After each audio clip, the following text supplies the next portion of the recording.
Okey, bertemu lagi kita dalam cerita. Saya ingin bersama dengan Fauzi Suhaimi langsung dari WTC.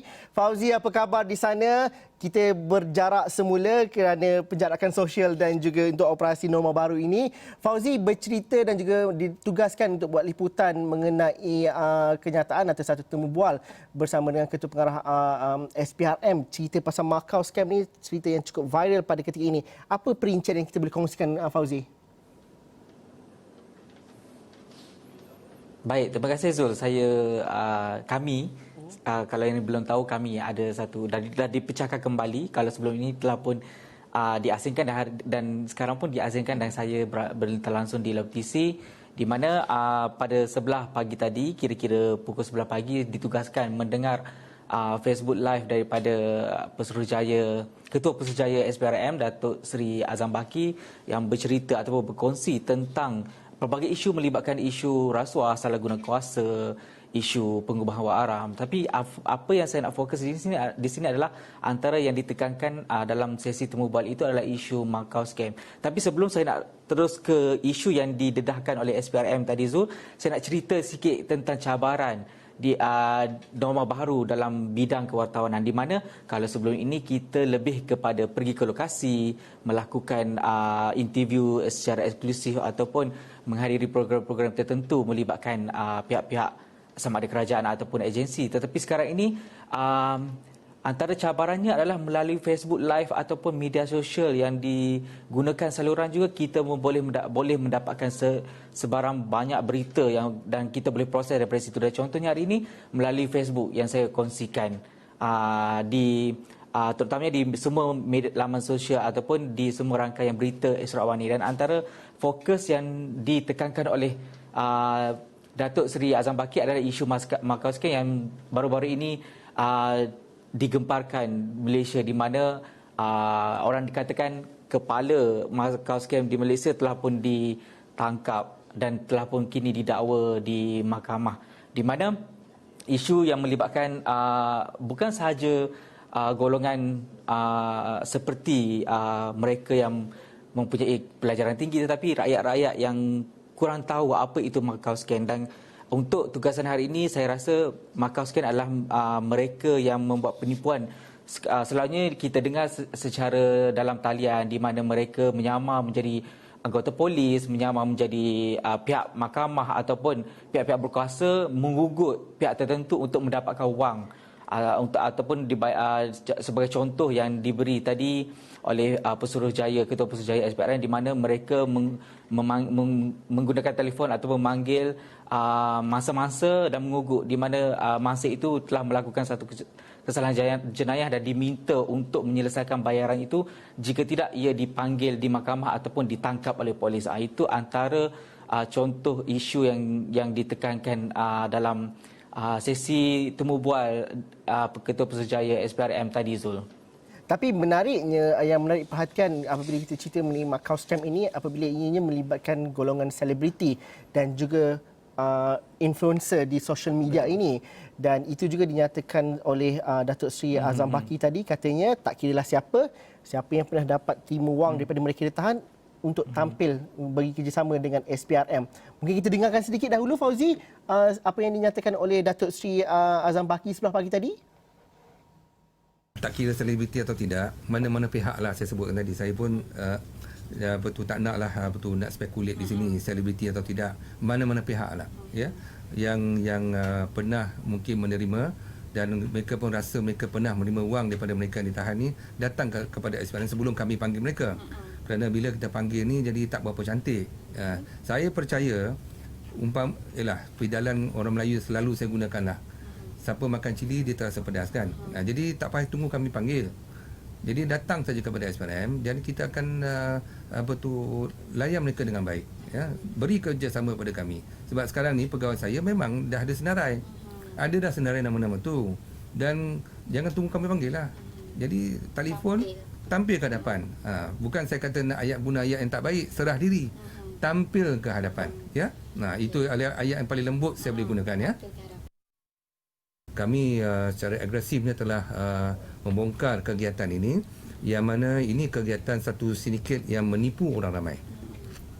Setakat ini sejumlah 11 orang awam, orang rakyat tempatan dan juga seorang warga Cina telah ditahan oleh SPRM dan dalam siasatan kami sekarang dan masih lagi dijalankan, dan juga pegawai-pegawai kerajaan daripada satu agensi penguatkuasa selama 8 orang setakat ini telah boleh ditahan dan sedang disiasat kerana mereka ini disyaki terlibat dan juga memberi perlindungan kepada pihak-pihak yang terlibat dalam isu maskam ini.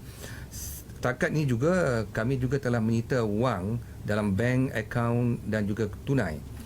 Sebanyak setakat ini 730 akaun telah dibekukan sejumlah 80 juta ringgit. Dan juga wang cash telah kita rampas setakat ini lebih kurang 5 juta ringgit. 23 buah kenderaan yang mewah, tak ada kenderaan yang kecil-kecil, semua mewah, telah ditahan, yang mana pada kami inilah merupakan hasil atau proceed daripada aktiviti haram yang dimiliki oleh pihak-pihak terlibat dalam penipuan orang ramai ini. Antara kereta-kereta mewah itu ialah Bentley, Mustang, Rolls Royce, Ferrari, Lamborghini, Porsche, GTR dan beberapa motosikal berkuasa besar. So dalam siasatan ini, kami meyakini sindiket ini telah beroperasi sejak beberapa tahun lepas. Itu dia sedikit sedutan daripada Facebook Live Datuk Seri Azam Baki sebelah siang tadi. Tapi Fauzi, kalau dapat diceritakan, kita bercerita mengenai norma baru dan juga hampir 6 bulan lebih kebanyakan bahan berita kita didapati daripada sidang video. Malah kalau kita lihat sidang media harian oleh Datuk Seri Ismail Sabri dan juga Tan Sri Nur Hisham Abdullah juga dilakukan secara Facebook ataupun di Facebook Live dari rumah masing-masing.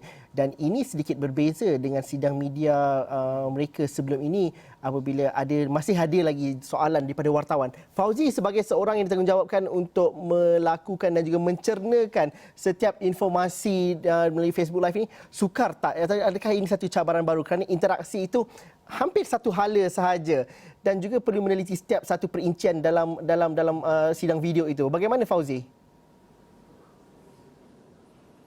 Betul Zul. Kalau kita nak cakap benda ni tak sukar, agak mungkin setengah orang menganggap benda ni sukar, tapi pada saya ia menjadi satu menjadi satu cabaran buat kami sebagai wartawan untuk berkomunikasi, terutamanya dalam kita nak berkomunikasi ataupun nak bertanya secara langsung tentang apa yang dinyatakan dalam sidang media itu. Dan sudah tentu pelbagai persoalan timbul walaupun sidang media diberikan dan sebarang. Kalau kita tengok contoh sebelum ni yang kita dapat pergi ke sana, kita boleh tanya direct, tapi melalui Facebook Live ni kita mengalami kesukaran untuk kita ajukan persoalan-persoalan yang timbul untuk kita tanyakan ataupun kita mohon penjelasan.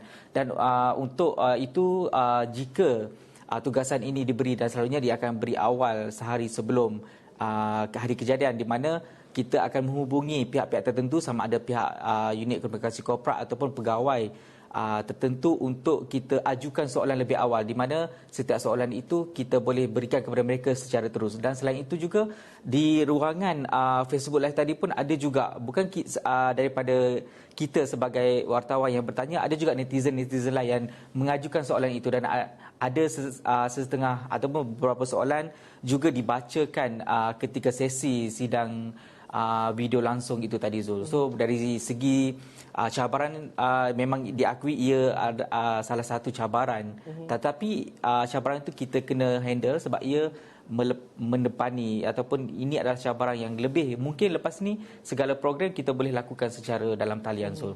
Fauzi, tapi kalau kita bercerita mengenai Macau scam ini, sudah pasti cerita ataupun berita yang Fauzi letakkan di extraordinary.com itu mendapat interaksi yang cukup menarik di kalangan pengguna-pengguna media sosial. Akan tetapi apa yang dilaporkan juga masih banyak lagi lapisan-lapisan yang perlu kita fahami, dan ini masih lagi disiasat. Jadi pada pandangan Fauzi, bagaimana sebenarnya cerita ini akan mungkin mengambil sedikit masa lagi, mungkin seminggu lagi untuk diikuti, Fauzi? Ya Pak, saya berpandangan sebab proses yang dilakukan oleh pihak SPRM tadi berdasarkan penjelasan Ketua Pesuruhjaya pun mengikut proses-proses tertentu, dan ia bukanlah sesuatu tugas yang mudah untuk kita membawa atau kita mendakwa seseorang itu terlibat dalam sesuatu kesalahan, ia memerlukan bukti yang kukuh dan setiap siasatan tu yang dilakukan memang secara terperinci dan lebih mendalam. Sebab itu tadi kalau kita dengar sorotan apa yang diceritakan oleh Ketua Putrajaya di mana mereka meminta pihak yang berkaitan dengan kes ini untuk tampil membantu siasatan. Tanpa mereka, siasatan ini mungkin sukar untuk dilakukan. Sebab itu SPRM menggunakan pelbagai langkah untuk memastikan setiap siasatan kes ini dilakukan secara terperinci bagi memastikan setiap pendakwaan itu ada asasnya sendiri. Okey, itu juga yang kita akan telusuri dan juga teliti dari masa ke masa. Terima kasih Fauzi kerana sudi bersama kami dalam cerita pada petang ini. Jaga diri, jaga kesihatan. Terima kasih juga kepada anda yang menonton cerita. Kita jumpa lagi.